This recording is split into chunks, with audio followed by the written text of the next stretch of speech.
وَقُلْ جَاءَ الْحَقُّ وَزَهَقَ الْبَاطِلُ إِنَّ الْبَاطِلَ كَانَ زَهُوقًا. لله نحمده ونستعينه ونستغفره ونؤمن به ونتوكل عليه ونعوذ بالله من شرور أنفسنا ومن سيئات أعمالنا من يهده الله فلا مضل له ومن يضلل فلا هادي له وأشهد أن لا إله إلا الله وأشهد أن محمدا عبده ورسوله أما بعد فإن خير الحديث كتاب الله وخير الهدي هدي محمد صلى الله عليه وسلم وشر الأمور محدثاتها وكل محدثة بدعة وكل بدعة ضلالة وكل ضلالة في النار. أعوذ بالله من الشيطان الرجيم. بسم الله الرحمن الرحيم. قاف القرآن المجيد بل عجبوا أن جاءهم منذر منهم فقال الكافرون هذا شيء عجيب إذا متنا وكنا ترابا ذلك رجع بعيد قد علمنا ما تنقص الأرض منهم وعندنا كتاب حفيظ بل كذبوا بالحق لما جاءهم فهم في أمر مريج أفلم ينظروا إلى السماء فوقهم كيف بنيناها وزيناها وما لها من فروج والأرض مددناها وألقينا فيها رواسي وأنبتنا فيها من كل زوج بهيج. أعوذ بالله من الشيطان الرجيم. اليوم أكملت لكم دينكم وأتممت عليكم نعمتي ورضيت لكم الإسلام دينا.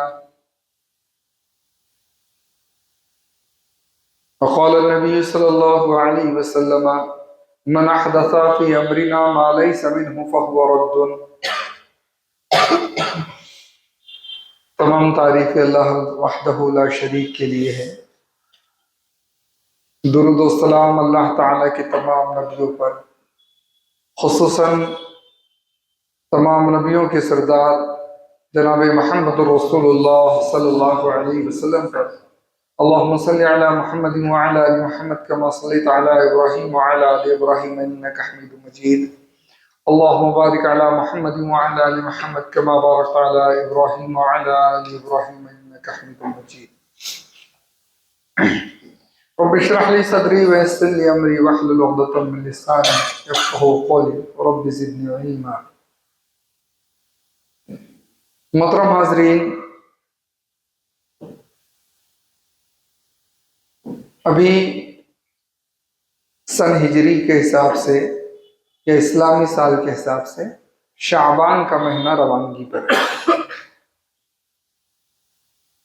شعبان کا مہینہ اسلام میں کچھ خصوصیتوں کا حامل ہے.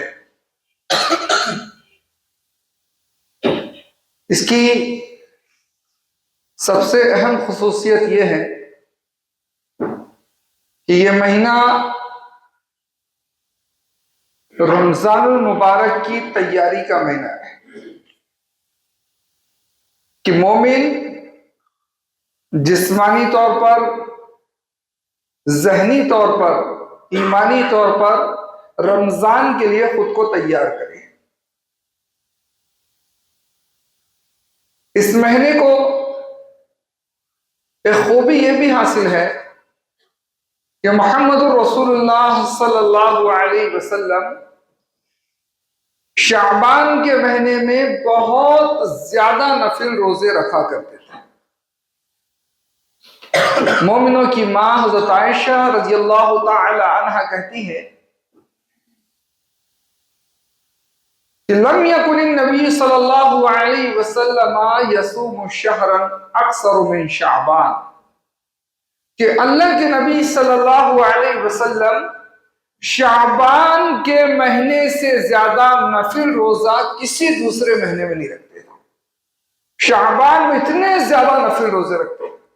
بعض دفعہ ایسا لگتا کہ گویا نبی کریم صلی اللہ علیہ وسلم پورا مہینہ شعبان کا روزے کی حالت میں نکال دیے. پورا مہینہ. جامع ترمذی کے اندر حضرت عائشہ رضی اللہ تعالی عنہا سے ہی مروی ہے، کہتی ہیں ما رأيت رسول اللہ صلی اللہ علیہ وسلم یصوم شہرین متتابعین الا شعبان و رمضان، کہ میں نے اللہ کے نبی صلی اللہ علیہ وسلم کو کبھی بھی مسلسل 2 مہینے کے روزے رکھتے نہیں دیکھا، 2 مہینے کے مسلسل روزے رکھتے ہوئے کبھی نہیں دیکھا۔ کہا الا شعبان و رمضان، سوائے شعبان اور رمضان کے مہینے کے، یعنی شعبان میں اتنے زیادہ نفل روزے ہوتے ہیں کہ شعبان اور رمضان کے روزے 2 مہینے کے مسلسل گنتی میں جاتے۔ یہ اس مہینے میں پیارے رسول صلی اللہ علیہ وسلم کا معمول تھا۔ ایک حدیث کے اندر ہے، اللہ کے نبی صلی اللہ علیہ وسلم سے سوال کیا گیا اتنے زیادہ روزوں کے بارے میں کہ شعبان کے مہینے میں آپ صلی اللہ علیہ وسلم اتنے زیادہ روزہ کیوں رکھتے؟ اللہ کے رسول صلی اللہ علیہ وسلم نے فرمایا ذالک شہر یغفل الناس عنہ، یہ ایسا مہینہ ہے کہ اکثر لوگ اس مہینے کو غفلت میں گزار دیتے ہیں۔ کیوں؟ اس سے پہلے رجب کا مہینہ ہوا، احترام والا مہینہ ہے، اس کے بعد رمضان کا مہینہ آئے گا، تو یہ رجب اور رمضان کے درمیان، رجب کا مہینہ وہ بھی حرمت والے مہینوں میں سے، لوگ اس میں خوب احترام کرتے، خوب عبادتیں کرتے، تو پھر شعبان کے مہینے کو وہ آرام میں نکال دیتے ہیں کہ اب ہمیں رمضان کے مہینے میں عبادت کرنی ہے۔ اللہ کے رسول صلی اللہ علیہ وسلم نے ساتھ میں یہ بھی فرمایا کہ سال میں شعبان کا مہینہ ایسا ہے جس میں سال کے مہینوں کا، سال بھر کے عملوں کا حساب اللہ کے حضور پیش کیا جاتا ہے، اور میں چاہتا ہوں کہ جب وہ حساب پیش ہو تو میں روزے کی حالت میں ہوں۔ یوں یاد رکھیں، اللہ تبارک تعالیٰ نے ہفتے میں کچھ دن رکھے ہوئے، مہینے میں دن رکھے ہوئے، سال میں دن رکھے ہوئے، جس میں اللہ کے حضور اعمال پیش کیے جاتے ہیں۔ محمد صلی اللہ علیہ وسلم فرمائے شعبان کا مہینہ، اس مہینے کی خصوصیت ہے تو مہینے کو غفلت میں نہ گزارا جائے، مہینے میں نفل عبادتیں ہونا چاہیے، بالخصوص نفل روزوں کا اہتمام ہونا چاہیے۔ دوسری اہم بات، اللہ کے نبی صلی اللہ علیہ وسلم تو پورا مہینہ روزے سے نکال دیتے ہیں، اتنے زیادہ نفل روزے رکھتے ہیں، لیکن امت کے لوگوں کو آپ صلی اللہ علیہ وسلم نے یہ طریقہ اپنانے سے منع کیا اللہ کے رسول صلی اللہ علیہ وسلم۔ اور نبی صلی اللہ علیہ وسلم نے جب صحابہ اکرام کو ترغیب دی شعبان کے روزے کی طرف، تو آپ صلی اللہ علیہ وسلم نے فرمایا اِذَا انْتَصَفَ نِصْفُ شَعْبَانَ فَلَا تَصُومُوا، جب شعبان کا مہینہ آدھا گزر جائے، صرف آدھا باقی بچے، تو تم نفل روزے رکھنا بند کر دو۔ ہم جانتے ہیں نبی کریم صلی اللہ علیہ وسلم کا روزے کا معاملہ آپ کی امتیوں کے مقابلے میں الگ ہے۔ آپ صلی اللہ علیہ وسلم مسلسل بھی روزے رکھ لیتے، امت کو مسلسل روزوں سے منع کرتے تھے۔ اللہ کے رسول صلی اللہ علیہ وسلم بغیر سحری کے بھی روزہ رکھ لیتے، امت کو سحری کے بغیر روزہ رکھنے سے منع کرتے، اور جب صحابہ سوال کرتے تو آپ کہہ دیتے کہ مجھ کو میرا رب کھلاتا بھی ہے پلاتا بھی ہے، یہ معاملہ تمہارے ساتھ نہیں، تم بغیر سحری کے روزے مت رکھنا، جس کو صوم وصال کہا جاتا ہے۔ ایسی اللہ کے رسول صلی اللہ علیہ وسلم شعبان کا پورا مہینہ روزے سے نکال دیا کرتے تھے، اتنے نفل روزے رکھتے، لیکن امت کو محمد رسول اللہ صلی اللہ علیہ وسلم منع کرتے کہ تم لوگ 15 شعبان کے بعد پھر روزے نہیں رکھنا۔ یہ بات یقینی ہے، اگر مسلسل مہینہ ہم لوگوں نے روزہ رکھ لیا تو پھر رمضان کا مہینہ جسم ساتھ نہیں دے پائے گا، نفل روزوں کے چکر میں فرض روزے چھوڑنے کی نوبت آ جائے گی۔ اس لیے آپ صلی اللہ علیہ وسلم امت کو کہے اِذَا انْتَصَفَ نِصْفُ رَمَضَانَ فَلَا تَصُومُوا، جب نصف شعبان، جب شعبان کا مہینہ آدھا گزر جائے پھر تم روزے رکھنا بند کر دو۔ یعنی 14 شعبان کے پہلے کے جو ایام ہیں اس میں ہم لوگ نفل روزے رکھ سکتے ہیں۔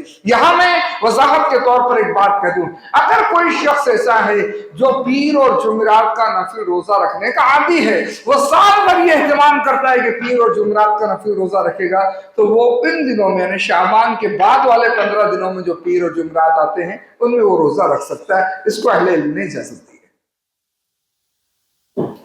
شعبان کا مہینہ اپنی ان خصوصیات کے ساتھ ساتھ دور حاضر میں ہم دیکھیں گے تو مسلمانوں کے یہاں اس مہینے میں بہت ساری برائیاں بھی پائی جاتی ہیں، بہت سے رسم و رواج پائے جاتے ہیں، بہت ساری بدعتیں پائی جاتی ہیں۔ عملی بدعات بھی ہیں، اعتقادی بدعات بھی ہیں، یعنی ایسی بدعتیں جن کا تعلق عمل سے ہے، ایسی بدعتیں جن کا تعلق انسان کے عقیدے اور اس کے فکر سے ہے، ایسی بدعتیں بھی مسلمانوں کے اس مہینے کے اندر پائی جاتی ہیں۔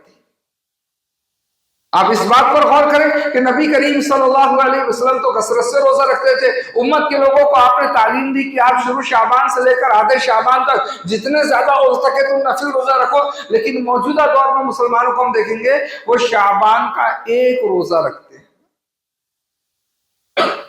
شعبان کا ایک روزہ غالباً 14 شعبان کا روزہ رکھا جاتا ہے، ایک روزہ رکھتے، اس کو مخصوص کر لیا انہوں نے کہ یہ روزہ ہم کو رکھنا ہے۔ سال کے سال جب شعبان کا مہینہ آتا، پورا مہینہ گزر جاتا، کوئی نفل روزہ نہیں، لیکن وہ ایک جو روزہ رکھا ہے اس کو ہر شخص رکھنے کی کوشش کرتا ہے۔ اب بتلائیں، جب نبی کریم صلی اللہ علیہ وسلم بہت زیادہ روزہ رکھتے اس مہینے میں، امت کے لوگوں کو بھی 14 شعبان سے پہلے زیادہ سے زیادہ روزہ رکھنے کی تلقین کرتے، ہم کون ہوتے ہیں اس کو ایک روزے میں محدود کرنے والے؟ اب اس کو آپ سوچیں گے جی چھوٹی سی بات ہے، نہیں یہ چھوٹی سی بات نہیں، یہ تو شریعت بدلنے والی بات ہے، یہ تو محمد صلی اللہ علیہ وسلم کے طریقے کو تبدیل کرنے والی بات ہے،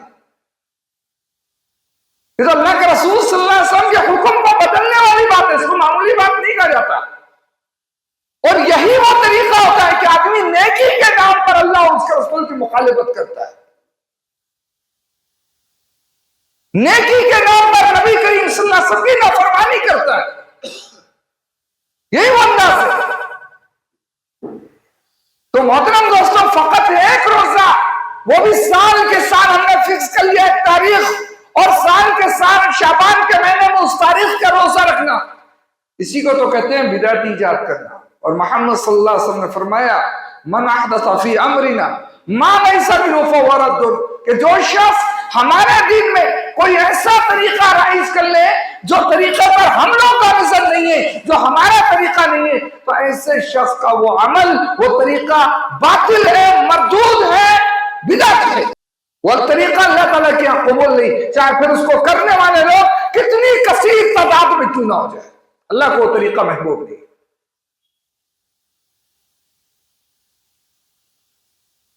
14 شعبان کی جو رات ہے، اس رات کو بھی لوگ بہت سارے عملوں کا اہتمام کرتے ہیں۔ آپ نے قرآن کریم سورہ بقرہ کے اندر یہ بات پڑھی ہوگی، سنی ہوگی کہ اللہ تبارک و تعالیٰ فرماتے ہیں شہر رمضان الذی انزل فیہ القرآن، یہ رمضان کا مہینہ ہے جس مہینے میں اللہ تبارک و تعالیٰ نے قرآن کریم کو نازل فرمایا ہے۔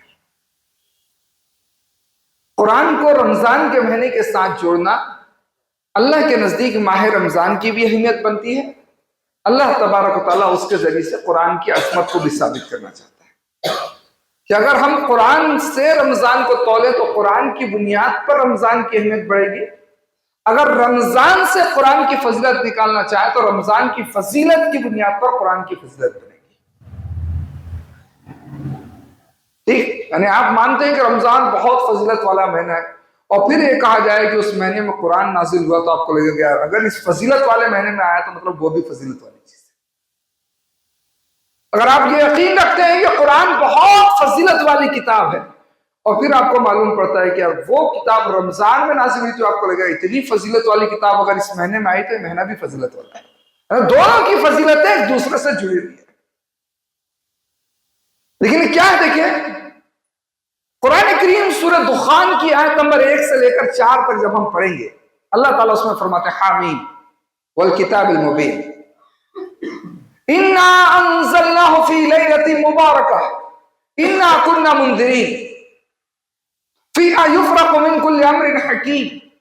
اللہ نے فرمایا حامیم، قسم ہے کتاب مبین کی، قرآن کریم کی کتاب، کھلی ہوئی کتاب کی قسم، واضح کتاب کی قسم، بے شک ہم نے ان کو اس کتاب کو لیلت مبارکہ میں برکت والی رات میں نازل فرمایا۔ اس برکت والی رات میں ہم سارے کاموں کا، سال بھر ہونے والے سارے امور کا ہم فیصلہ کرتے ہیں۔ ٹھیک، قرآن کریم میں بات میں سورہ دخان کی آیت 104۔ تو قرآن کی قسم کھائی اللہ نے، والکتاب المبین کا، کتاب مبین کی، قرآن کی قسم ہے، ہم نے اس قرآن کو برکت والی رات میں نازل فرمایا۔ کب ہے برکت والی رات؟ ہم مسلمان کے ایک بچے سے پوچھیں گے نا، بولے نا کہ قرآن جو ہے وہ رمضان کے مہینے میں نازل ہوا ہے، تو اس کا لازمی نتیجہ یہ ہے کہ پھر یہ برکت والی رات رمضان کے مہینے میں ہونی چاہیے۔ قرآن رمضان میں نازل ہوا ہے، اگر اللہ قسم کھا کے بات کر رہا ہے تو یہ برکت والی رات رمضان کے مہینے میں ہونا چاہیے۔ اور جی ہاں، یہ برکت والی رات رمضان میں ہی ہے۔ اللہ نے قرآن میں اسی رات کا دوسرا نام قدر والی رات رکھا۔ اللہ نے فرمایا اِنَّا أَنزَلْنَاهُ فِي لَيْلَةِ الْقَدْرِ، کہ ہم نے اس قرآن کریم کو لیلۃ القدر میں نازل فرمایا۔ کب آتی لیلۃ القدر؟ کب ہے؟ رمضان میں، وہی رات ہے جس میں قرآن نازل ہوا، اسی رات کو اللہ نے لیلۃ القدر بھی کہا، اسی رات کو لیلۃ المبارکہ بھی کہا ہے۔ ایک ہی چیز کے اللہ تعالیٰ نے دو نام رکھ دیے، اس کی فضیلتیں بیان کر دی۔ محمد رسول اللہ صلی اللہ علیہ وسلم نے اس رات کو عبادت کے لیے خاص کیا، اس میں جاگا، ازواج مطہرات کو جگائے، صحابہ کو جگایا، عبادت کی، ہم کو تلقین کی، ہم رمضان کے آخری عشرے کی تاک راتوں میں اس ایک رات کو تلاش کریں، وہ جس کو مل گئی اس کا گزشتہ سارے گناہ معاف کر دیے جائیں گے، اتنی فضیلت والی وہ رات ہے۔ تعجب یہ ہے کہ اس رات کو بنا لوگوں نے شعبان کی 14 رات کو، 14ویں جو رات آتی ہے، اس رات کو قرآن کے نازل ہونے کی رات بنا دیا۔ کیا دین کو بدل دیا جاتا ہے جی، کتنی تبدیلی کر دیتے ہیں لوگ۔ اور ایسا نہیں کہ یہ میری اپنی بات ہے، یہ جو بات کر رہا میں کہ اللہ نے فرمایا کہ برکت والی رات میں اس کو نازل فرمایا، امید ہے مجھ کو کسی کی بھی قرآن کی تفسیر کھول کر دیکھے، بغیر کسی مسلک و مذہب کی تفریق کے، ہر کوئی یہ لکھے گا کہ وہ رات جو ہے رمضان کے مہینے۔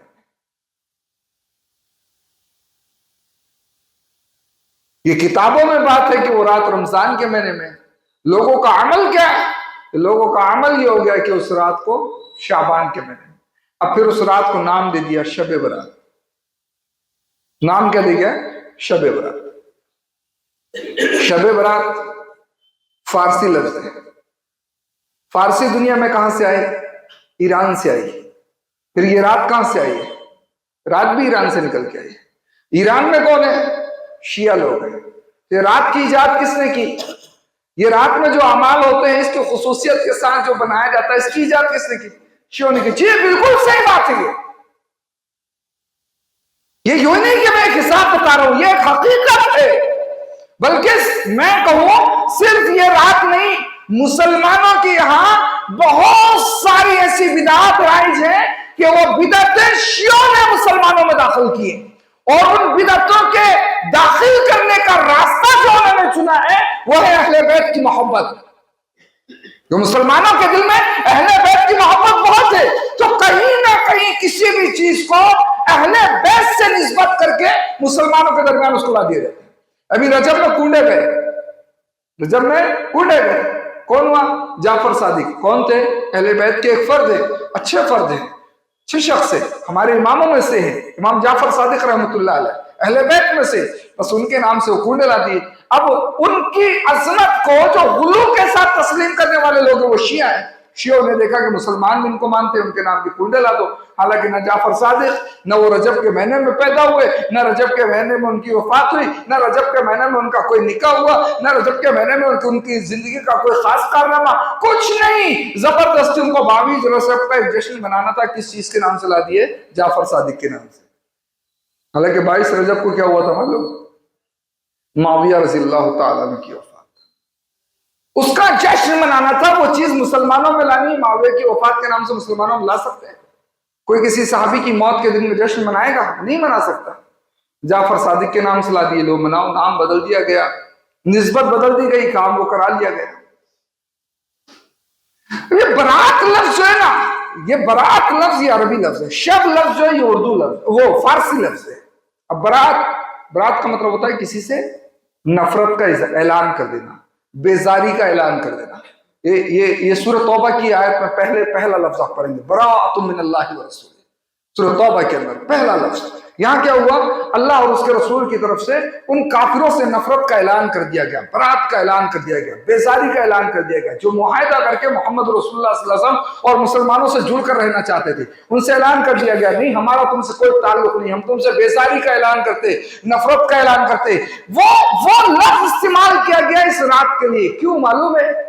اس رات کو شیعہ لوگ نا صحابہ اکرام سے بیزاری کا اعلان کرتے ہیں، ازواج مطہرات سے نفرت و بیزاری کا اعلان کرتے ہیں، عام سنی مسلمانوں سے نفرت و بیزاری کا اعلان کرتے ہیں، اور ان کا ماننا ہے کہ یہ رات وہ رات ہے جس میں ان کا ایک غائب امام جو ہے نا، جس کو 12واں امام کہتے ہیں، امام غائب، ان کا یہ عقیدہ ہے کہ اس رات کو ان کا 12واں امام ظاہر ہوگا، تو اس لیے وہ ایک طرف تو صحابہ اکرام سے نفرت کا اعلان، ازواج مطہرات سے، عام سنی مسلمانوں سے نفرت و ناراضگی کا اعلان کرتے ہیں، دوسری طرف اپنے امام کی آمد کی خوشی میں اپنے گھروں کو سجاتے ہیں، لائٹیں جگاتے ہیں، بچوں کو نیا کپڑا پہناتے ہیں، وہ قبرستانوں میں خنڈرات میں گھومنے کے لیے جاتے ہیں، امید ہے کہ اس سمت سے ان کے امام آئیں گے، ان کو جگہ تو اس کی معلوم نہیں، تو اس طرح سے وہ بہت سے امور انجام دیتے ہیں، وہ سب چیزیں وہاں پہ مسلمانوں میں لے آئے، اس کو نام دے دیا انہوں نے شب برات کا، یعنی بیزاری کی رات کا، نفرت کی رات کا۔ تو یہ خراب چیز ہے نا، نیکی کے نام پر بندہ گناہ پہ گناہ کرتے چلے جاتا ہے۔ اب دیکھیں رات جاگ رہے تو جاگ کے کیا کریں گے؟ کچھ نہ کچھ عبادت ہے تو پھر اس رات کی ایجاد کرنا پڑے گی نا بھائی، کچھ چیزیں تو لانا پڑے گی اس رات کی، جگوا رہے لوگوں کو، کیا کریں گے جگا کے؟ لوگوں نے نماز ایجاد کی، ایک نماز رکھی جس کو کتابوں میں انہوں نے نام دیا صلاۃ الفیہ، ہزاری نماز، جیسا ہزاری درود آتا ہے نا، سنے ہوں گے کبھی، ایسا ہزاری نماز بھی ہے صلاۃ الفیہ۔ اس نماز پہ پتہ نہیں کوئی عمل کرتا ہے یا نہیں کرتا ہے ان کے ہاں، لیکن انہوں نے نماز ایک بنائی ہوئی ہے، اس نماز کا طریقہ اپنایا ہے انہوں نے کہ چھوٹی چھوٹی وہ لوگ 100 رکعتیں قریب پڑھتے ہیں، اور ہر رکعت کے اندر وہ 10 دفعہ قل اللہ احد کی تلاوت کرتے ہیں۔ تو وہ قل اللہ احد کتنے بار پڑھنے میں آ گیا؟ ٹوٹل 1000 دفعہ۔ تو اس سبب اس کو ہزاری نماز قرار دی، اور اس کی پھر فضیلتوں کے جو پل باندھے جاتے ہیں، واللہ اکبر، بڑی فضیلتیں بیان کی جاتی ہیں اس نماز کی، بہت فضیلتیں۔ اللہ کے بندو، اگر نماز کے ذریعے ثواب حاصل کرنا ہے تو سنو محمد رسول اللہ صلی اللہ علیہ وسلم کی حدیث۔ اللہ کے نبی صلی اللہ علیہ وسلم نے فرمایا رکعت الفجر خیر من الدنیا وما فیہا، یہ فجر کی 2 رکعت سنت دنیا اور دنیا کی ساری چیزوں سے زیادہ قیمتی اللہ کے نزدیک۔ ساری دنیا کی دولت ترازو کے پلے میں رکھ دو، ان 2 رکعت کے ثواب کو ترازو کے پلے میں رکھ دو نا، یہ 2 رکعتوں کا ثواب بھاری پڑ جائے گا۔ اتنی زیادہ اہمیت والی چیز ہے، نماز کے ذریعے نیکی کو حاصل کرنے کا شوق رکھنے والے قدم بڑھائیں، فجر کی 2 سنتوں کا اہتمام کریں۔ کہاں بدعتوں کو اپنا کر سوچنے کے ثواب حاصل کریں گے؟ بدعتوں کے ذریعے ثواب نہیں، آپ سجدہ کر کے بھی عذاب پاتے، رکوع کر کے بھی عذاب پاتے۔ اہتمام کریں اس نماز کا، روزانہ اٹھے تہجد کی نماز پڑھے۔ کہا فرض نماز کے بعد سب سے افضل ترین نماز اللہ نے تہجد کی نماز بنا دی۔ نماز کے ذریعے ثواب کا شوق رکھنے والے یہ کریں۔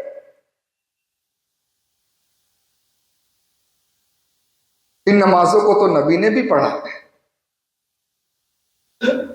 پڑھنے کا حکم بھی دیا ہے، فضیلت بھی بتائی ہے، صحابہ نے بھی پڑھا ہے، اہل بیت نے بھی پڑھا ہے، اجی سب ان نمازوں کا حفاظت کیا ہے۔ فجر کی سنت ہے، تہجد کی نمازیں، فرض نمازیں، ان کے ذریعے ثواب حاصل۔ جو نماز کبھی نبی نے نہیں پڑھی، صحابہ نے نہیں پڑھی، نہ پڑھنے کا حکم دیا، ایسی نماز پڑھ کر کہنا کہ بڑے ثواب والی نماز ہے، نہیں۔ جو عمل پیارے رسول نے نہیں کیا وہ عمل ثواب کا عمل نہیں ہے۔ کوئی نیکی کا کام ایسا نہیں جو اللہ کے رسول صلی اللہ علیہ وسلم نے کیا، ہر نیکی کر کے گئے۔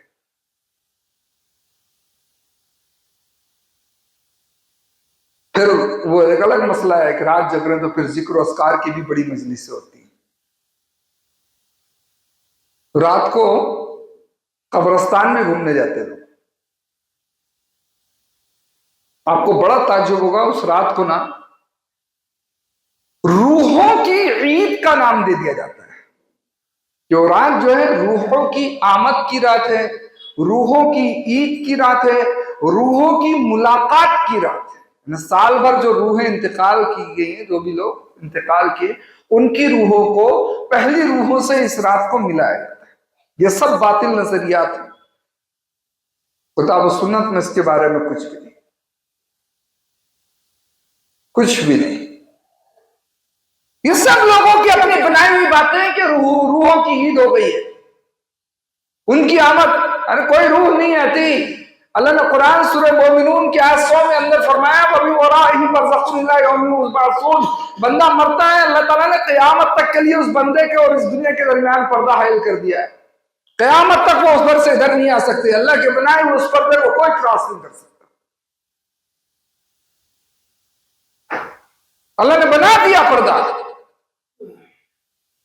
ایک حدیث ہے، حضرت جابر رضی اللہ تعالیٰ عنہ کے والد حضرت عبداللہ جنگ احد میں شہید ہو گئے۔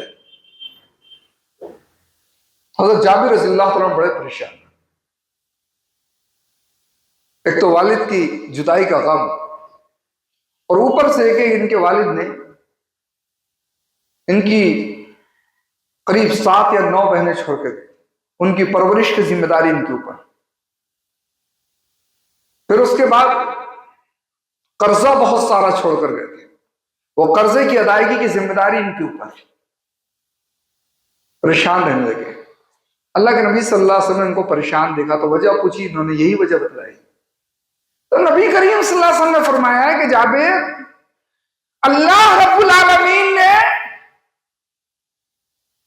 تیرے والد کے علاوہ کسی بھی شخص سے بغیر حجاب کے گفتگو نہیں کی، بغیر حجاب کے کلام نہیں کیا۔ تیرے والد عبداللہ کو اللہ نے وہ عزت بخشی، وہ شرف بخشا ہے کہ اللہ نے بغیر پردے کے تیرے والد سے گفتگو کی، بغیر پردے کے کلام کیا تیرے والد سے۔ اور اللہ نے پوچھا عبداللہ کیا چاہتے ہو بتاؤ؟ رب کے سامنے کھڑے اور اب بغیر حجاب کے تم سے گفتگو کر رہا ہے، عبداللہ کیا چاہتے ہو بتاؤ؟ تو جابر تیرے والد نے کہا کہ اللہ میں پھر سے دنیا میں جانا چاہتا ہوں، اور جانا اس لیے چاہتا ہوں کہ پھر میں تیرے راہ میں لڑنا چاہتا ہوں، پھر سے شہادت کا اور مزہ لینا چاہتا ہوں۔ کہا جابر اللہ تعالیٰ نے تمہارے والد عبداللہ کی خواہش پوری نہیں کی، اور کہہ دیا کہ اللہ کی طرف سے یہ بات طے ہو چکی ہے کہ جو شخص دنیا سے اس سمت چلا جاتا ہے وہ واپس دنیا میں نہیں آ سکتا۔ وہ بتاؤ اتنا بڑا جلیل القدر صحابی جس سے اللہ بغیر پردے کے کلام کر رہا ہے، اس کی موت کے بعد جب اس کو اللہ تبارک و تعالیٰ اس دنیا میں واپس آنے کی اجازت نہیں دے سکتا، دنیا میں کون ہوگا پھر جائے؟ کون ہوگا؟ کس کے بارے میں سوچتے ہو کہ وہ آتی ہے؟ ارے ایسا 15 شعبان کی رات جو ہے روحوں کے آنے کی رات ہوتی تو بڑا آسان سا مسئلہ تھا، وہاں بول دیا جاتا کہ عبداللہ انتظار کرو 15 شعبان کی رات آئے گی چلے جانا، بول دیا جاتا۔ لیکن اللہ کی طرف سے فیصلہ کیا سنایا گیا؟ نہیں، کوئی ایسا نہیں ہے۔ اور یہ جابر کو فضیلت اس حساب سے مل گئی کہ بھائی وہ بغیر پردے کے اللہ نے یہ بات ان سے کہی، ورنہ عام شہیدوں کے تعلق سے بھی حدیث میں یہ بات موجود ہے کہ اللہ شہیدوں کو جنت میں رکھا ہے اور ان سے پوچھتا ہے کوئی خواہش ہے تو وہ آنا چاہتے ہیں، اللہ تعالیٰ منع کر دیتا ہے، پھر کون دوسرا آ سکتا ہے؟ تو یہ بھی بنا غلط سوچے، غلط سوچے۔ اللہ رب العالمین نے کسی کو اس دنیا میں نہیں بھیجنا ہے۔ یہ پھر مسلمان دیکھے اس دن دیکھے آپ شب برات کا حلوہ مشہور ہے، نہیں پھر تیوہار جتنے بھی بنے ان میں کھان پین بھی لایا گیا۔ رجب کا کنڈا تھا تو کنڈے کے نام پہ کھانا پینا آیا، اب یہاں پہ شب برات ہے تو حلوے کے نام پر کھانا پینا آ گیا۔ اب یہ شب برات کا حلوہ کیوں آ گیا؟ یہ کہاں سے ایجاد ہو گیا؟ یہ کہاں سے آ گیا؟ تو اس میں لوگوں نے کہانی بنا لی کہ غزوہ احد میں محمد رسول اللہ صلی اللہ علیہ وسلم کے دندان مبارک شہید ہوئے تھے، دانتوں کو شہید کیا تھا ظالموں نے۔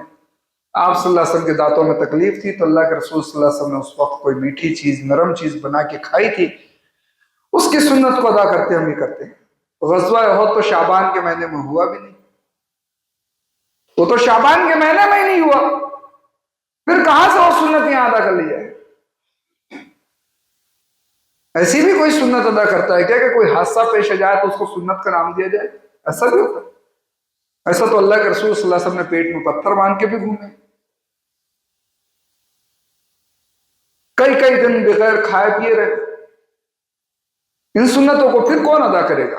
کون پیٹ میں پتھر باندھ کے گھومے گا؟ وہ تو ایک حادثات ہوتے ہیں، واقعات ہوتے ہیں جو وقوع پذیر ہو جاتے ہیں، ان کو تو بعد میں چل کے سنت کا نام نہیں دیا جاتا نا۔ نہ صحابہ اکرام رضی اللہ علیہم اجمعین نے اس پر عمل کیا۔ تو دوستو، اصل چیز یہ ہے کہ شعبان کا مہینہ رمضان کی تیاری کا مہینہ ہے۔ اس مہینے کو آپ رمضان کی تیاری میں گزاریں، اپنے آپ کو جسمانی طور پر ایسا تیار کریں، ذہنی طور پر تیار کریں، اپنی ایمان کو پختہ کریں۔ نفل روزے 15 شعبان کے پہلے کثرت سے رکھیں، 15 شعبان کے بعد پیر جمعرات کا کوئی روزہ رکھتا تھا تو وہ روزے رکھے، اور جس قدر ہو سکے اللہ تبارک و تعالیٰ کو راضی کرنے کی کوشش کرے۔ یاد رکھے، جنت میں داخلے کا طریقہ جو ہے وہ محمد رسول اللہ کی زبانی اللہ نے ہم کو بتلایا ہے۔ اس طریقے کے علاوہ کوئی دوسرا طریقہ آدمی جنت میں داخلے کا ڈھونڈے تو پھر وہ طریقہ جنت میں لے جانے والا نہیں، وہ راستہ شیطانی راستہ ہوتا ہے اور وہ جنت سے دور کرنے کا راستہ ہوتا ہے۔ دعا ہے اللہ تبارک تعالیٰ ہم سب کو نیک اعمال کی توفیق عطا فرمائے۔ اللہ رب العالمین ہمارے گناہوں کو معاف فرما دے، الہ العالمین ہمیں نیک بنا دے، اللہ ہمیں سنتوں پر عمل کرنے والا بنا دے، اللہ ہمارے عقیدوں اور ہمارے اعمال کی اصلاح فرما دے، الہ العالمین ہمیں شفا عطا فرما دے۔ اللہ جو بھی بیمار ہے اللہ تو ان سب کو شفا عطا فرما دے، اللہ سب کو صحت و تندرستی عطا فرما دے۔ اللہ جو قرضوں میں ڈوبے ہوئے اللہ قرض کی ادائیگی کے راستے ان کے لیے ہموار فرما دے، اللہ ہم کو حلال رزق عطا فرما دے، اللہ جو رزق ہم کو دیا اللہ اس میں برکت عطا فرما دے۔ اللہ دنیا کے اندر جہاں بھی اہل ایمان پریشان حال ہے اللہ تو ان سب کی پریشانی کو دور فرما دے، اللہ ان سب کی تکلیفوں کو دور فرما دے، اللہ ان سب کی تکلیفوں کو دور فرما دے۔ اے الہ العالمین ہمیں اپنے نیک بندوں میں شامل فرما لے، اے اللہ ہمیں اپنے نیک بندوں میں شامل فرما لے، آمین۔ اقول قولی ھذا استغفر اللہ لی ولکم ولسائر المسلمین والحمد للہ رب العالمین۔